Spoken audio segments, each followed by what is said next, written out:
Pain heals. Chicks dig scars. Glory lasts forever. The Indiana Fever signed elite guard to bolster a deep playoff run. Welcome back to the channel. Thank you for being here. Appreciate all of your support. Hope you're having a fantastic day. Shout out to the 19. Now, what we are looking at right here, and that article was actually last year, Dallas Wings getting crushed for releasing one of their top scorers. As you can see here, this is a video of mine done 11 months ago where I say Dallas Wings cut elite player averaging over 17 points per game. Caitlin Clark and the Indiana Fever should sign now, but they didn't. They didn't. No. They signed Brianna Turner and they signed DeWanna Bonner. Right? You know how that went, right? That went really, really well, didn't it? Yeah, that was good stuff. We're not even going to go down the rabbit hole of how Stephanie White, who coached DeWanna Bonner and knew her as well as anyone, could get suckered and snowed into bringing her here and not have any idea that DeWanna Bonner was just using Indiana to get to Phoenix. Anyway, but that's another topic. But yeah, but if we scroll a little further, you can see 11 months ago, I said this because that is when the Dallas Wings cut her. And then recently, about 6 weeks ago, 6 weeks ago, 6 weeks ago, she got cut by the LA Sparks. Now, she was playing well for LA, didn't play a lot of games, but she just, for whatever reason, wasn't in their plans. Again, they got Kelsey Plum, another 5'8" guard. The Indiana Fever like their short guards. I can say that for sure. But this is now hopefully she's not rusty. Hopefully she's in game shape. But again, if we go back here, right, she's only played 12 games this season, although, hey, that's only one less than Caitlin Clark, averaging just under double digits, 3 rebounds a game, 3.5 assists a game, 35.3% three-point shooter. And if we go down a little bit, again, she just became, let's say, I guess, not part of the plans, because if you go over her last 5 games, you can see how it declined. She had 32 points, and this was against Phoenix. This was back on June 1st when Phoenix had that incredible start, right? This is before they screwed up their season by signing the stick, DeWanna Bonner.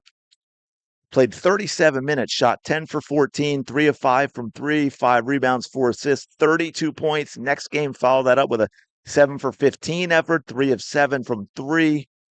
As you see in that other game, she got to the line. She was 9 of 10. That's where the extra points came from. 19 points. And then things sort of declined. The next game, she only took 7 shots. The next game, 2 shots. The next game, 3 shots. But so obviously she became not part of the plan. But she's had a solid career. She is a good scorer. She can pass the ball. If we go down here, she's a double-digit scorer for her career. You can see she had a great year in Dallas before they cut her. Go figure. I mean, I know she didn't play a lot, but played 9 games, started 7, averaged over 17 points a game. In LA at 2024, playing 26 minutes a game, averaged just under 10 points. Same thing this season, just under 10 points.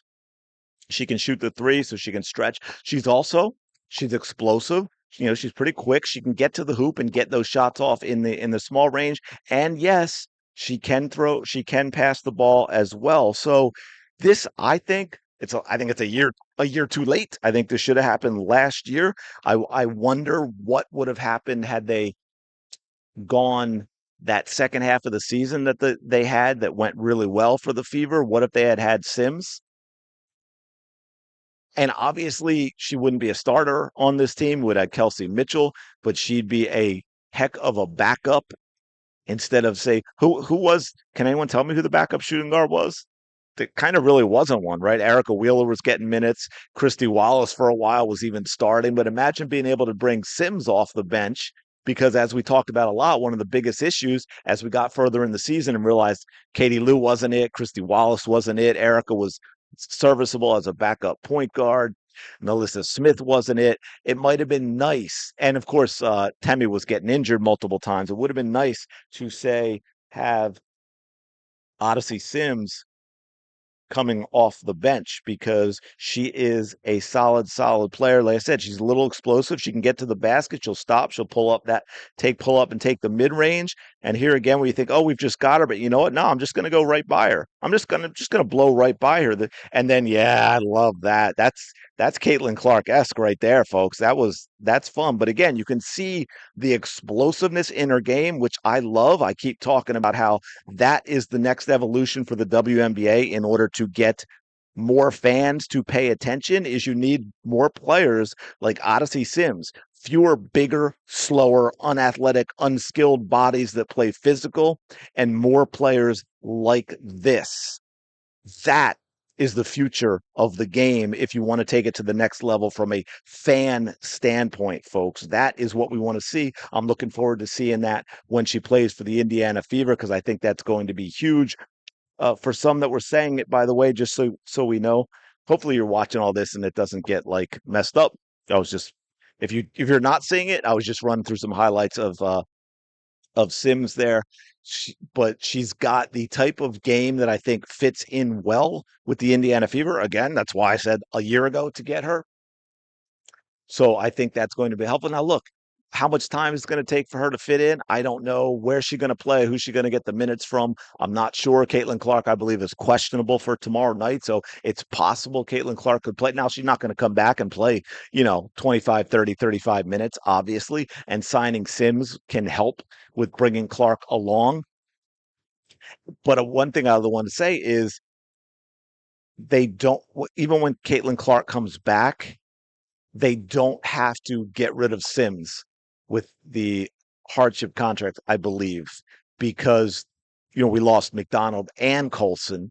So I believe that as long as they don't sign another player, they can have Sims for the rest of the season, and that may very well be their plan because I think she would fit in well if again the Fever are allowed to play the way that that Caitlin Clark finds them to be most effective. And as a reminder, I want to play this. This is Odyssey Sims last season.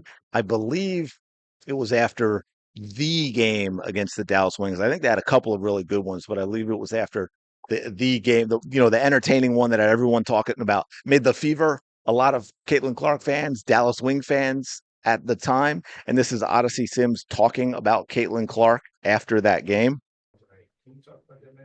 Mm. I mean, everybody's been watching Caitlin. She's a great player.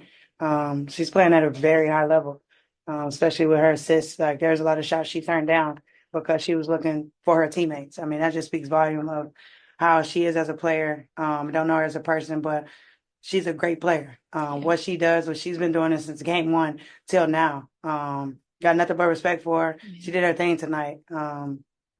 Just awesome all around. Enrique, did you catch the biggest nods for Enrique was when she said Caitlin's passing up shots and getting the ball to her teammates and getting assists. Enrique's like, yeah, I want that player. I want that player as my point guard. I want that player who's going to get me the looks that Kelsey Mitchell gets. I want that player that's going to get me the looks that Lexi Hull gets, and so on. Everybody, they may not have it figured out, most of these players, because of all the jealousy and all that nonsense. But even if they don't want to put it out there and say it, the real basketball players in this league, deep down, they all want to play with Caitlin Clark. And Odyssey Sims said some really nice things about her, again, at a time and not a lot of players in the league were saying nice things about Caitlin Clark. So as wild as it sounds for me to say this, that took a little bit of bravery because she might have gotten some stuff in the locker room. She might have gotten some, harder fouls than usual from opponents in games after that for saying nice things about Caitlin Clark. But anyway, so yeah, Sims is joining the squad a year after I told the Fever to do it. So, maybe a year from now they'll listen to me on some of the things I've been saying lately. Let me know your thoughts on all this on the comments below. Are you looking forward to Sims being on this team? Do you want her to stick around for the rest of the season? And of course, the other things I didn't even get to is like how that affects Chloe Bibby. Now they're not really the same position, but obviously minutes have to come somewhere. And eventually you're going to also get Caitlin Clark back. So we'll see how that goes. But let me know your thoughts on all this in the comments below. Appreciate you being here as always. Thank you so much. Go have a fantastic day or, the day you deserve. Smash that like button. It really helps out tremendously. Subscribe to the channel if you haven't already and are enjoying the comment. And I will talk to you. The comment? The content. You know what I meant. Don't give me nonsense. Go. Get out of here.